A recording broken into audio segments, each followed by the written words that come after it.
भर जाएगा और हम दिल्ली के लोगों को जो है शराब पीने के तरीके सिखाएंगे। दिल्ली के अंदर 5 ऐसे स्कूल खोलेंगे जहां शराब पीनी सिखाई जाएगी। हमने कहा कि आपने तो ये कहा था कि उनकी सरकार आएगी तो दिल्ली में 25 कॉलेज खोले जाएंगे, 500 सीनियर सेकेंडरी स्कूल खोले जाएंगे।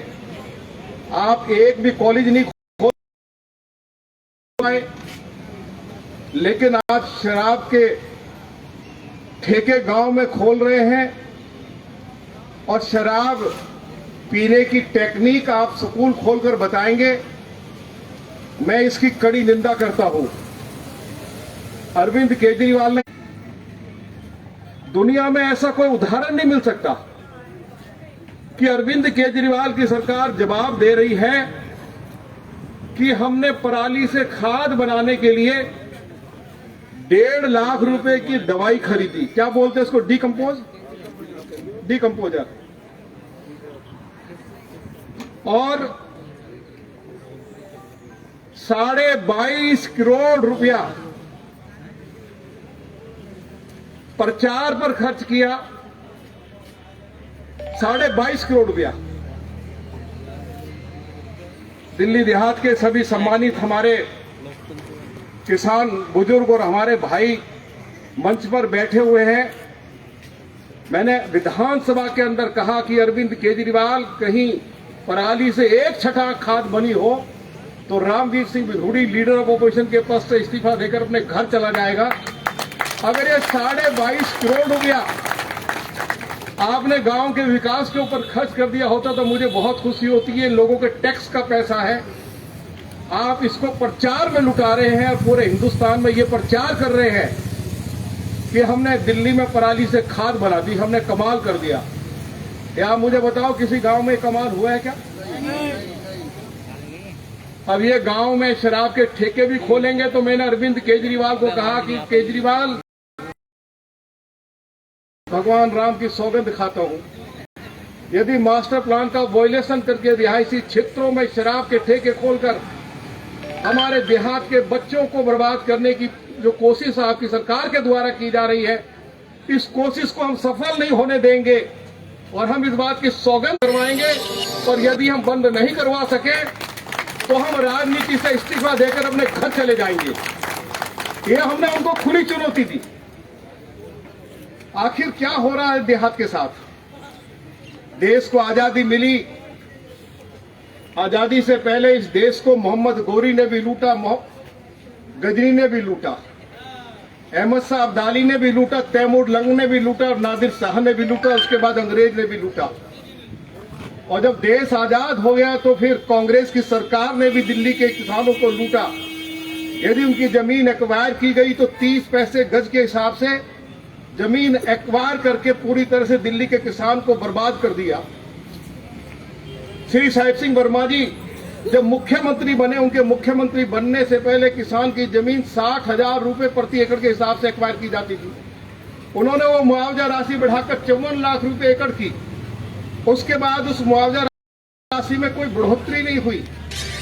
किसान की जमीन यदि एक्वायर होती थी तो डॉक्टर साहिब सिंह वर्मा के समय में किसान को 250 गज से लेकर 400 गज तक दिल्ली की किसी पोस्ट कॉलोनी में ऑल्टरनेटिव रेजिडेंशियल प्लॉट मिलता था सस्ते रेट पर। और यदि उस किसान उस प्लॉट को बेचना चाहे तो 6-7 करोड़ रुपया मुनाफा लेकर वो बेच सकता था। अरविंद केजरीवाल ने उसको भी बंद कर दिया।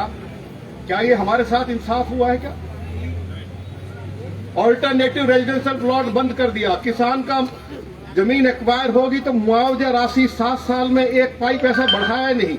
और अभी ताजा उदाहरण दे रहा हूं मैं आपको, फरीदाबाद और गुड़गांव में जो किसान की जमीन एक्वायर की गई है नेशनल हाईवे के लिए, तो 8 करोड़ रुपए प्रति एकड़ से लेकर 12 करोड़ प्रति एकड़ के हिसाब से किसान को मुआवजा दिया है। यहां नई दिल्ली में ये बिल्कुल क्या है आपका निजामुद्दीन के पास नगली गांव है। ये जो 12 पुला जो फ्लाईओवर है उसका 3rd फेज का काम शुरू हो रहा है।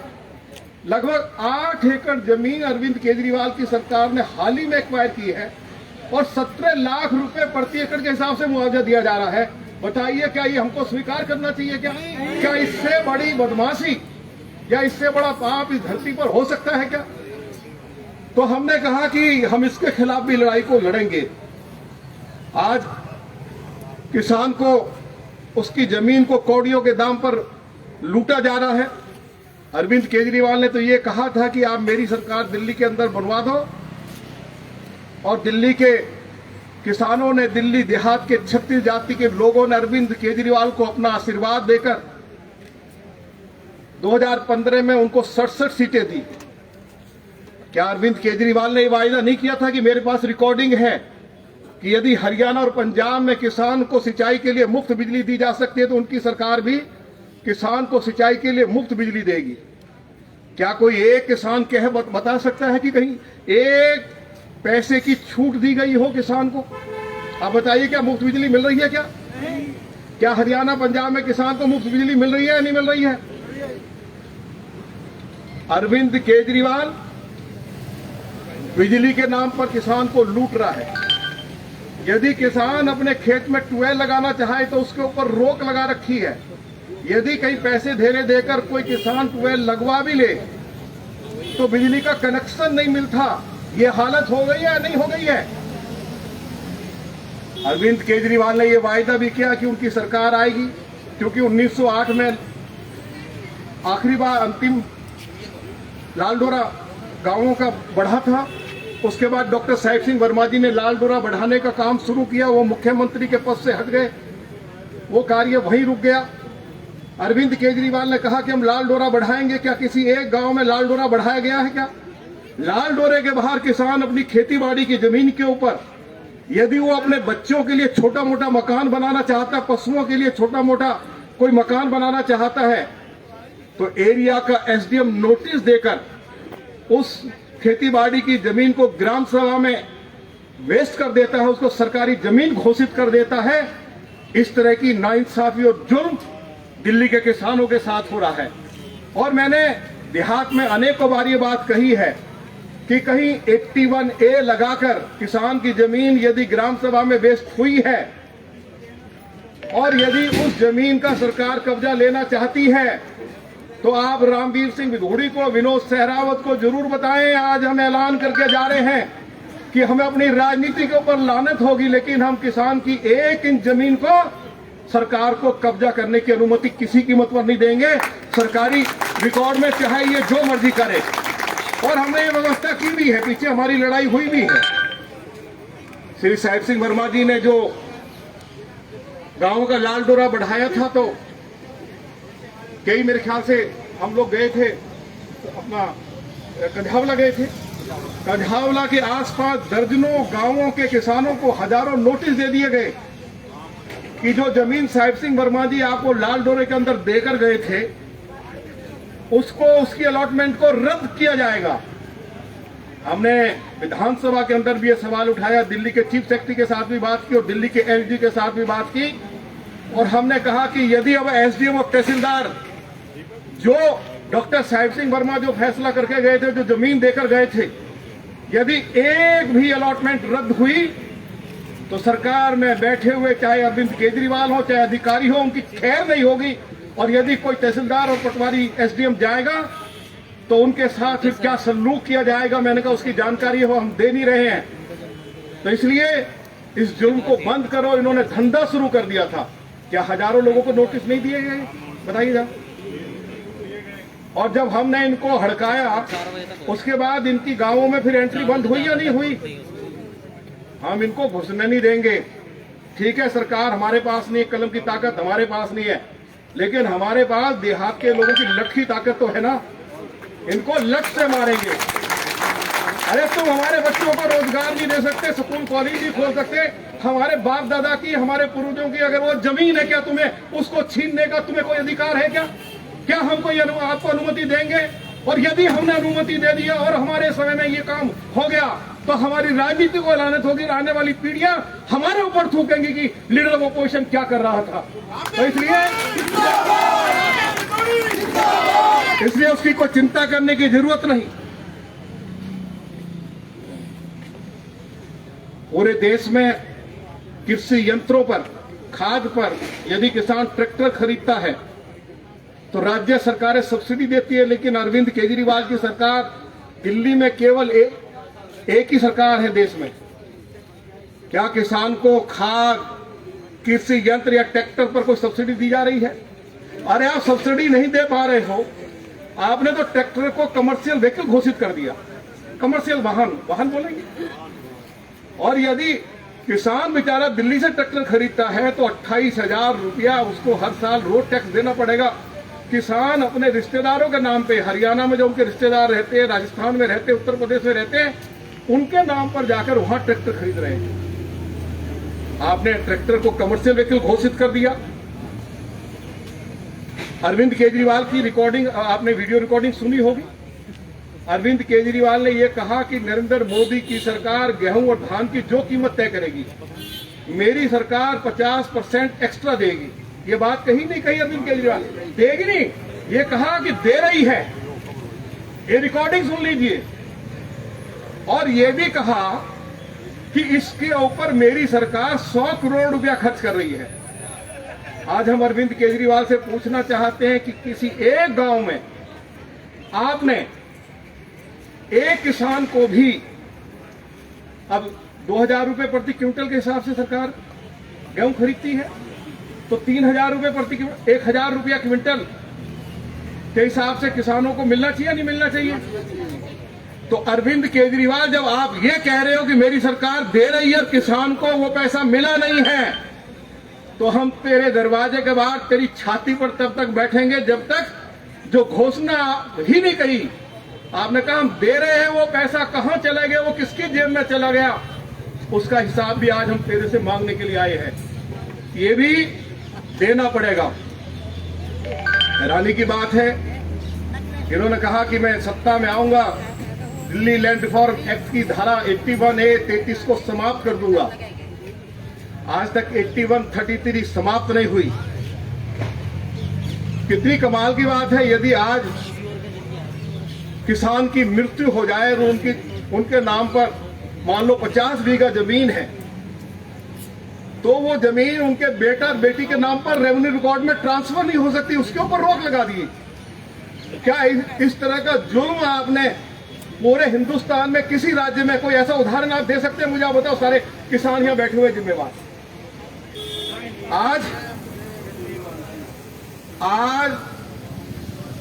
किसान की यदि मृत्यु हो जाए तो उसके बेटा और बेटी के नाम पर रेवेन्यू रिकॉर्ड में वो जमीन ट्रांसफर नहीं हो रही है। अरविंद केजरीवाल, आपकी सरकार ने जो ये फैसला लिया है, आप इसको वापस लें। और यदि किसान की मृत्यु हो गई है तो उसकी जो जमीन है, जो भी उसके लीगल हियर्स हैं, चाहे उनका बेटा है चाहे बेटी है, उनके नाम पर रेवेन्यू रिकॉर्ड में वो जमीन ट्रांसफर हो। तो हम क्या मांगने के लिए आए, आप बताइए, क्या मांगने के लिए आए? तो म्यूटेशन जो बंद की है, या जो आज किसान की जमीन उसके बेटा और बेटी के नाम पर ट्रांसफर नहीं हो रही है, उसको ट्रांसफर किया जाए, उस फैसले को वो वापस लें। मैंने अल्टरनेटिव रेजिडेंशियल प्लॉट की बात आपको बताई, क्योंकि जिन किसानों की जमीन एक्वायर नहीं हुई है उनको शायद जानकारी नहीं होगी। पहले किसान की जमीन जब एक्वायर होती थी, यदि 10 बीघा से ज्यादा जमीन है उसकी जो एक्वायर हुई है, तो 400 गज का प्लॉट मिलता था, 400 गज का प्लॉट, अल्टरनेटिव रेजिडेंशियल प्लॉट। और 10 बीघा से कम जमीन एक्वायर हुई है तो 250 गज का प्लॉट मिलता था। पहले तो जो डीडीए के जो शॉपिंग सेंटर थे, शॉपिंग कॉम्प्लेक्स, उनमें जो दुकानें बनाई जाती थी, उसमें भी किसानों के लिए 10% कोटा था, वो भी खत्म कर दिया। वो कोटा भी खत्म हो गया। अल्टरनेटिव रेजिडेंशियल प्लॉट देना भी आपने बंद कर दिया। हजारों किसानों ने आवेदन किया हुआ है और आगे किसान की जमीन एक्वायर होती है तो उसको इसका लाभ नहीं मिलेगा। तो जिन किसानों ने अल्टरनेटिव रेजिडेंशियल प्लॉट के लिए अरविंद केजरीवाल की सरकार में आवेदन किया है, जल्दी से जल्दी उन हजारों किसानों को अल्टरनेटिव रेजिडेंशियल प्लॉट दिया जाए। ये मांग भी हम अरविंद केजरीवाल की सरकार से करने के लिए आए हैं। दिल्ली में हजारों एकड़ जमीन ग्राम सभा की, पहले जब कांग्रेस का शासन था, केवल ग्राम सभा की जमीन ही बल्कि देश साम्राज्य की जमीन भी ऐसा कानून बना के इन्होंने देश हामलात की जमीन भी छीन ली। जहां जहां गांव अर्बनाइज हुआ वहां ग्राम सभा की जमीन भी छीन ली और उस जमीन के ऊपर प्लॉट, रेजिडेंशियल प्लॉट विकसित करके, उस जमीन के ऊपर फ्लैट बनाकर, उस जमीन के ऊपर कमर्शियल बिल्डिंग बना के उसको नीलाम कर सरकारों ने सैकड़ों करोड़ रुपया कमाए हैं। हम ग्राम सभा की जमीन के ऊपर किसी को व्यापार करने की अनुमति नहीं देंगे। और डॉक्टर साहिब सिंह वर्मा के सामने के समय में यह फैसला हुआ और बाद में सुप्रीम कोर्ट का फैसला भी हमारे पास है, वो भी मैं आपको दूंगा। सुप्रीम कोर्ट ने भी कहा है कि गांव की जो ग्राम सभा की जमीन है, उस जमीन को कोई सरकार उसके ऊपर व्यापार नहीं कर सकती, उसको बेचकर पैसा नहीं कमा सकती। वह जमीन केवल जो गांव के लोग हैं, चाहे वो लैंडलेस लोग हैं, उनको वो जमीन दी जा सकती है। उस जमीन के ऊपर school, college, hospital, water treatment plant, बच्चों के खेल का मैदान, स्पोर्ट्स कॉम्प्लेक्स। जब डॉक्टर साहिब सिंह वर्मा दिल्ली के मुख्यमंत्री थे तो सैकड़ों गांवों में उन्होंने स्पोर्ट्स कॉम्प्लेक्स बनाए, स्टेडियम बनाए, स्कूल, हॉस्पिटल खोले और भवाना और केर में भी 2-2 कॉलेज खोले गए। लेकिन ग्राम सभा की जमीन हम किसी कीमत पर भी, 1 इंच जमीन के ऊपर भी हम किसी को भी व्यापार करने की अनुमति नहीं देंगे। क्या देनी चाहिए? क्या आप बताओ जरा। ग्राम सभा की जमीन गांव के विकास के काम में आनी चाहिए, नहीं आनी चाहिए? तो इसके लिए आप तैयारी करो जरा अच्छे से। और हमारे पास सुप्रीम कोर्ट का फैसला है, मैंने उस फैसले की कॉपी किसी को दी भी थी।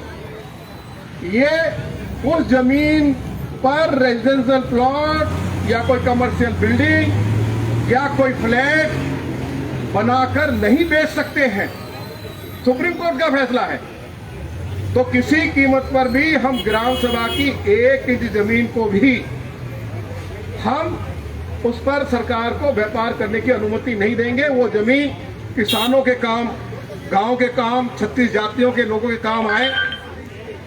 दिल्ली के अंदर बड़ी संख्या में जो हमारे लैंडलेस लोग हैं, उनको सरकार ने खेती बाड़ी के लिए, रिहायशी मकान बनाने के लिए उनको दी।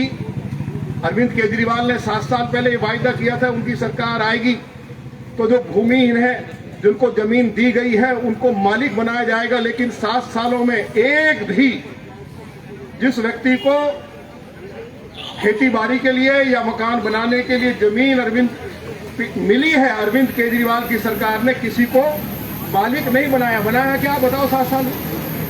अगर कोई हम गलत बयानी कर रहे हो तो आप बता दीजिए। तो जिन भूमिहीनों को जमीन दी गई, उनको उस जमीन का मालिक बनाया जाए, क्योंकि उस जमीन के ऊपर उनका कब्जा निरंतर चला आ रहा है। इसके लिए भी मजबूती के साथ हमें लड़ाई लड़ने की आवश्यकता है। आप लोगों को जानकर हैरानी होगी, क्योंकि हमारे लोग बेचारे बारीकी में नहीं जाते। क्योंकि मैं तो अब 93 से विधानसभा का मेंबर हूं। चौधरी ब्रह्म प्रकाश दिल्ली के प्रथम मुख्यमंत्री थे, उनसे लेके उसके बाद गुरमुख निहाल सिंह मुख्यमंत्री बने, उसके बाद वीके मल्होत्रा जी बने, उसके बाद फिर राधारमन जी बने, फिर केदारनाथ साहनी जी बने, उसके बाद फिर जगप्रवेश चंद्रा जी बने, फिर मदन लाल खुराना जी बने, फिर साहिब सिंह वर्मा जी बने, फिर श्रीमती सुषमा स्वराज बनी, फिर शीला जी आई, और उसके बाद ये क्या कहेंगे इसको, गांव में क्या कहते हैं, अब रामवीर सिंह विधुड़ी को पहले मुख्यमंत्री के साथ भी काम करने का मौका मिला। वो कितने बड़े लोग थे, उनके मन में देहात के लिए कितना दर्द था। सच्चे लोग थे, ईमानदार लोग थे। यहां हमारे अनऑथराइज कॉलोनी के लोगों को बताओ, गांव के किसानों को बताओ, अनऑथराइज कॉलोनीज में लगभग 50-60 लाख लोग रहते हैं। जब डॉक्टर साहिब सिंह वर्मा, ये आपको ये चीजें याद रहनी चाहिए। मैं पहली विधानसभा का मेंबर था। अनऑथराइज कॉलोनी के लोगों ने कहा कि वर्मा जी, हमारी कॉलोनी रेगुलाइज नहीं हो रही, कॉलोनियों में विकास के काम नहीं हो रहे। नियम ये बनाया हुआ था कि जब तक कॉलोनी रेगुलाइज नहीं होगी तो उसमें विकास के कार्य नहीं किए जा सकते। दिल्ली हाई कोर्ट ने रोक लगा दी। दुनिया में केवल एक ही उदाहरण है कि किसी प्रदेश का मुख्यमंत्री अपनी कुर्सी छोड़कर हाई कोर्ट की डबल बेंच जिसको चीफ जस्टिस सब्बरवाल हेड कर रहे थे, और मुझे भी कहा, मैं तो उस समय विधायक दल, जनता दल विधायक दल का नेता था, कि विदुरी आप चलेंगे मेरे साथ? मैंने कहा बिल्कुल चलूंगा जी। उन्होंने अपना कुर्ता पहना, धोती पहनी, धोती उठाई और जैसे घोड़ा दौड़ता उस तरह से दौड़ते हुए हाई कोर्ट में घुस गए। और जब डबल बेंच को यह मालूम हुआ कि दिल्ली का मुख्यमंत्री आया, हड़कंप मच गया। तो पूछा गया कि ऑनरेबल चीफ मिनिस्टर कैसे आए हैं? तो सरकारी वकील ने कहा कि साहब, मुख्यमंत्री जो है अनऑथराइज कॉलोनीज में लाखों लोग रहते हैं, उनके लिए बिजली, पानी, सड़क की व्यवस्था नहीं कर सकते, बीमारी फैल रही है, कोर्ट ठुकाई करता है सरकार की। और 22 मिनट तक डॉक्टर साहेब सिंह वर्मा ने डबल बेंच के सामने जिरह की कि मुझे इन 40 लाख लोग थे, इन 40 लाख लोगों को बिजली, पानी, सड़क, तमाम नागरिक सुविधाएं, इनके बच्चों के लिए स्कूल आदि बनाकर देना है। मुझे ऊपर वाले ने अगर इस कुर्सी पर बैठाया है और मैं अपनी कलम से इनके साथ न्याय इंसाफ नहीं कर पाया, तो फिर इस कुर्सी में बैठने का मतलब क्या है? 22-23 मिनट डॉक्टर साहेब सिंह वर्मा ने जिरह करी और उसके बाद दोनों जजेस ने आपस में चर्चा की और दोनों ने क्या फैसला दिया, उस ऑर्डर की कॉपी मैं आपको दूंगा, उसको बंटवाइए। कि आज दिल्ली के ऑनरेबल चीफ मिनिस्टर कोर्ट में पेश हुए हैं और उन्होंने जहां जिन कॉलोनियों में विकास के कार्य नहीं हो सकते या जो गांव का लाल डोरे के बाहर की आबादी है, ये कोर्ट गांव के लाल डोरे के बाहर की आबादी में अनऑथराइज कॉलोनीज में विकास करने की अनुमति दिल्ली के मुख्यमंत्री को प्रदान करती है। ये था। अरे क्या डॉक्टर साहेब सिंह वर्मा ने लाल डोरा बढ़ाने का काम नहीं किया? क्या गांव के लोगों का मुआवजा नहीं बढ़ाया? क्या ग्राम सभा की जमीन के ऊपर स्कूल, हॉस्पिटल, बरातघर, स्टेडियम नहीं बनाए? आप बताइए ना। क्या दिल्ली में 70,000 टीचर्स की भर्ती नहीं हुई? क्या केर में और बवाना में छात्राओं के लिए कॉलेज नहीं खोले क्या? लेकिन आज बताओ कि आज अरविंद केजरीवाल ने आखिर क्या हमको 7 सालों में दिया है, हम उसके ऊपर ईमानदारी से चर्चा करना चाहते हैं। और जब मैं विधानसभा में चर्चा शुरू करता हूं तो इनके पास जवाब नहीं होता है। कई बार ये मुझे डिस्टर्ब करने की कोशिश करते हैं, तो मैंने इनको कहा है कि अंदर आप मुझे डिस्टर्ब करोगे तो बाहर मैं आपको इतना डिस्टर्ब कर दूंगा कि आप मुश्किल में आ जाओगे। मैंने कहा मैं कोई, मेरा राजनीति में 52 साल की राजनीति है, मैं बहुत सभ्य व्यक्ति हूं। अगर कोई मेरे साथ जोर जबरदस्ती, गुंडागर्दी, बदमाशी या मेरी आवाज को बंद करने का प्रयास करेगा इस हाउस में, तुम कर सकते हो, तुम्हारे पास मेजोरिटी है, लेकिन बाहर निकलोगे तो बहुत मुश्किल हो जाएगी तुम्हारे लिए। तो कहा इनको मैंने, राजी मैं कह रहा हूं, हाउस में चर्चा नहीं करने देते, चर्चा हो जाए तो उसका जवाब नहीं देते।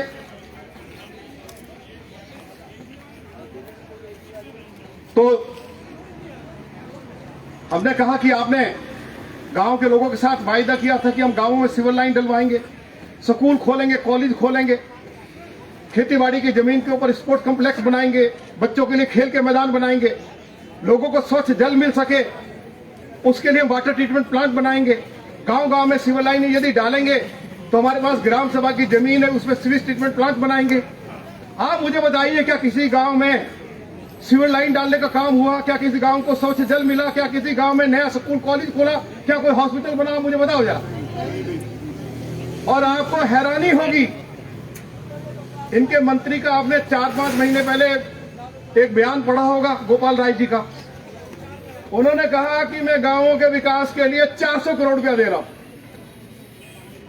अभी तक 4 पैसे नहीं दिए। पंजाब देंगे जी, पंजाब में ये घोषणा करते हैं और घोषणा करके लोगों, इनको लगता है कि भाई लोग कौन, क्योंकि अगर हम कोई विधानसभा के अंदर बोलना चाहे तो वहां संकट है।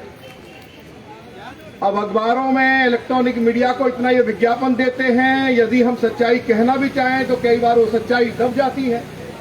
तो हमारे सामने संकट बहुत है, लेकिन अब हमारे पास 2 ही बातें हैं, हमारे पास दो हथियार हैं।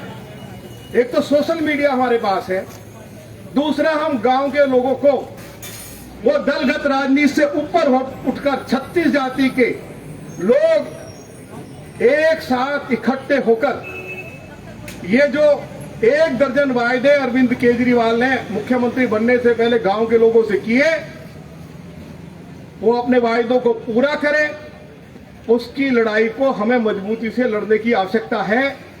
हमसे जो आप सहयोग चाहते हो, आपके साथ कंधे से कंधा मिलाकर दिन हो रात हो तन मन धन से हम दिल्ली देहात के लोगों के लिए, 36 जात के लोगों के लिए समर्पित है, क्योंकि उनको जो बर्बाद करने की जो अंदर अंदर जो साजिश रची जा रही है, हम इस साजिश को विफल करना चाहते हैं। यही बात मैं कहना चाहता हूं। एक शिकायत हमारे देहात के लोगों की और आती है कि साहब वो केंद्र सरकार जो है वो लैंड पूलिंग कोई योजना है, उसको लागू जल्दी से हो जाए, यही है ना। हम लगे हुए हैं उस पर। और अब ये पंजाब का चुनाव आ गया है, यूडी मिनिस्टर वहां गए हुए हैं, वो आ जाए तो इस लैंड पूलिंग पॉलिसी को जल्दी से जल्दी इंप्लीमेंट कराएंगे। कृपया करके अपनी जमीन को आप औने पौने दामों में ना बेचें, ये जल्दी से जल्दी कराएंगे इससे। और यदि किसान 20 एकड़ जमीन अपनी इकट्ठी कर लेता है तो उस जमीन के ऊपर यदि किसान फ्लैट बनाना चाहता है, प्लॉट डेवलप कर बेचना चाहता है, तो उसको लाइसेंस दिलवाने का काम हमारा होगा। अरे भाई, कोई बिल्डर डेवलपर अगर व्यापार कर सकता है, यदि किसान करना चाहता है अपनी खेती बाड़ी पर, खेती की जमीन पर, और यदि उसको 4 पैसे की बचत होती है तो क्यों नहीं होनी चाहिए, आप मुझे बताइए। तो ये लैंड पूलिंग पॉलिसी जो है, ये जल्दी से इसके ऊपर अमल हो। सरदार हरदीप पुरी साहब पंजाब से अभी लौटने वाले हैं, मैं उसके लिए उनसे मैंने समय मांग लिया है, और इस कार्य को भी जो हमारे पार्ट में जो काम हमको करना है उसको हम करेंगे। बाकी ये जो सारे काम जिनकी मैंने अभी चर्चा की है, ये दिल्ली के मुख्यमंत्री अरविंद केजरीवाल की कलम से हम उनके घर के बाद धरना प्रदर्शन करके उनको पूरा करवाएंगे। विधानसभा के अंदर भी हम आपकी इस आवाज को पूरी मजबूती और ताकत के साथ उठाते रहे और आगे भी उठाएंगे। और जब तक ये मांगे पूरी नहीं हो जाती हैं, दिल्ली प्रदेश भाजपा किसान मोर्चा के अध्यक्ष श्री विनोद सहरावत उनके साथियों के नेतृत्व में जो ये धरना शुरू किया गया है, उसमें तन मन धन से हम उनके साथ खड़े हुए हैं। और आपको पीछे हटने की जरूरत नहीं है, चिंता करने की आवश्यकता नहीं है। और जो हमारे बिहार से लोग आएंगे, कई बार लोगों को लगता है यार धरना देंगे तो बहन तो भूखा मतलब है भूखा रहना पड़ेगा। कई बार ये सोचते हैं ना, भूखा नहीं रहना, देसी घी की पूड़ी बनवाएंगे, रोटी और देसी घी की सब्जी बनवाएंगे, बढ़िया से रोटी सब्जी की व्यवस्था करेंगे और धरना जारी रखेंगे। हुक्का भी चलेगा और देसी घी का खाना भी जो लोग धरना पर बैठेंगे उनके लिए उपलब्ध कराया जाएगा। क्यों विनोद जी, क्या बन रहा है ना, देसी घी का है ना। हाँ, और अरविंद केजरीवाल को भेज देना। वो ब्याह शादी होती थी ना, जब कोई नहीं आता तो बारात में परोसा भेजते थे ना, है? तो उसको परोसा भेज देना कि बारात आई हुई है गांव से, वो परोसा तेरे लिए भी भेज रहे हैं। अरे अरविंद केजरीवाल, कुछ शर्म करो। आखिर इंसान के साथ क्या जाएगा? किसी ने कहा है कि 2 गज कफन का टुकड़ा तेरा लिबास होगा, यही होगा ना तुम्हें? क्या होगा, क्या लेके जाओगे? और किसी ने कहा है, मैंने तो हाउस में कहा था, अरविंद केजरीवाल ना राजा रहा है ना रानी रहेगी, ये दुनिया है फानी और फानी रहेगी। जब न किसी की जिंदगानी रहेगी तो माटी सबकी कहानी कहेगी। अरे डॉक्टर साहिब सिंह वर्मा की भी माटी आज कह रही है कि उन्होंने गांव के लोगों के साथ अपनी कलम से न्याय किया। सर छोटू राम की माटी भी बोल रही है कि उन्होंने अंग्रेज के साथ किसान के लिए, गरीब के लिए, मजदूर के लिए संघर्ष किया। आज उनकी प्रतिमाएं लगाई जा रही हैं। और अरविंद केजरीवाल, जिस तरह का व्यवहार आप मेहनत कश कमेरे लोगों के साथ कर रहे हैं, ये हमें किसी कीमत पर मंजूर नहीं है। और इस देश की जब आजादी की लड़ाई लड़ी जा रही तो शहीद आजम भगत सिंह क्या कहते थे? सरफरोशी की तमन्ना हमारे दिल में है, देखना जोर कितना बाजू में कातिल में है। और सुभाष चंद्र बोस क्या कहते थे? डॉक्टर साहिब सिंह वर्मा जी इन पंक्तियों को गुनगुनाते रहते थे, कदम कदम बढ़ाए जा, खुशी के गीत गाए जा, ये जिंदगी है कौम की, तू कौम पर लुटाए जा। अरे कुछ सीखो उन लोगों से जो इस कुर्सी पर तुमसे पहले बैठते थे। आखिर वो किस भावना के साथ किसान, मजदूर, गरीब की सेवा करते थे, कुछ तो उनसे सीखो। अगर तुम्हें सीखने का मौका नहीं मिला तो मुझे अपना टीचर बना लो, मैं बैठ के तुमको सिखाऊंगा कि वो लोग किस तरह काम करते थे। मैं बताऊंगा उनके काम के क्या तौर तरीके थे। अब आजादी की लड़ाई लड़ी गई तो यही हमारे जो लोग हंसते हंसते फांसी के फंदे को जिन्होंने चूम गया वो यही कहते थे देश आजाद होगा, खेत और खलियान में खुशहाली आएगी, किसान और मजदूर के गालों पर लाली होगी। लेकिन आज लाली नहीं दिखाई दे रही, आज आंसू दिखाई दे रहे हैं। अरविंद केजरीवाल, थोड़ी भी आपको शर्म है, थोड़ी भी अगर आपको कहीं लोक लाज है तो आप कृपया करके ये जो देहात के किसान मजदूर आज आपके घर के बाहर धरना पर बैठे हुए हैं, आप अपना घर छोड़कर, अपना दफ्तर छोड़कर इनके बीच में आकर इनसे चर्चा कर इनकी तमाम समस्याओं का समाधान करो, ये आपसे हम अपील करते हैं। और यदि नहीं आप करेंगे तो हम आपकी ईंट से ईंट आज भी बजाएंगे, कल भी बजाएंगे। जितनी हमारे अंदर ताकत है वो तो ईश्वर के हाथ में फल देना, लेकिन हमें इस बात का हमें कम से कम अपने ऊपर हमें मलाल नहीं रहेगा कि हमको जिस बहादुरी के साथ किसानों के साथ, मजदूरों के साथ, मेहनत कश कमेरे लोगों के साथ कंधे से कंधा मिलाकर इनको इंसाफ दिलवाने की जो हमें लड़ाई लड़नी चाहिए थी, उसमें हमारे पार्ट में कोई कमी और कोताही रह गई तो हम कोई कमी और कोताही नहीं रख देंगे। बाकी भगवान मालिक है, ईश्वर मालिक है, वाहेगुरु मालिक। तो ईश्वर से, वाहेगुरु से आज हम यही दुआ करते हैं कि इन किसान मजदूर मेहनत कश कमेरे लोगों के साथ इंसाफ होना चाहिए। यही प्रार्थना लेकर आज ये सभी लोग आए हैं। मैं आपके इस संघर्ष को, इस आंदोलन को बहुत बधाई, शुभकामनाएं देना चाहता हूं और तन और मन और धन से आपके साथ खड़ा हुआ हूं। लड़ाई से हम पीछे नहीं हटेंगे, चाहे उसके लिए जो कुछ करना पड़े। इंसाफ जब तक नहीं मिलेगा हमारी लड़ाई जारी रहेगी। इन्हीं शब्दों के साथ मैं सभी अपने सम्मानित किसानों को, अपने भाई और बहनों को, अपने दिल्ली भाजपा किसान मोर्चे के सभी प्रदेश, जिला और मंडल के पदाधिकारियों को इस कार्य के लिए बहुत बहुत अपनी ओर से बधाई देता हूं, शुभकामनाएं देता हूं। और अपनी बात को समाप्त करते हुए आप मेरे साथ नारा लगाएंगे, जय जवान, जय जवान, भारत माता की, भारत माता की। डॉक्टर साहेब सिंह वर्मा अमर रहे, डॉक्टर साहेब सिंह वर्मा, डॉक्टर साहेब सिंह वर्मा, दीन बंधु सर छोटू राम। और क्योंकि जिन लोगों ने जीवन भर इन किसानों की सेवा की है, जब इस तरह के कार्यक्रम हो तो उनके वो अमर रहें, जहां भी है वो अमर हैं। उनके नारे लगाकर आसमान को बुझा देना चाहिए, जिससे इस दिल्ली में, देश में और डॉक्टर साहेब सिंह वर्मा और दीन बंधु सर छोटू राम पैदा हो। यही मैं कहूँ। बहुत बहुत धन्यवाद। जय हिंद, जय भारत।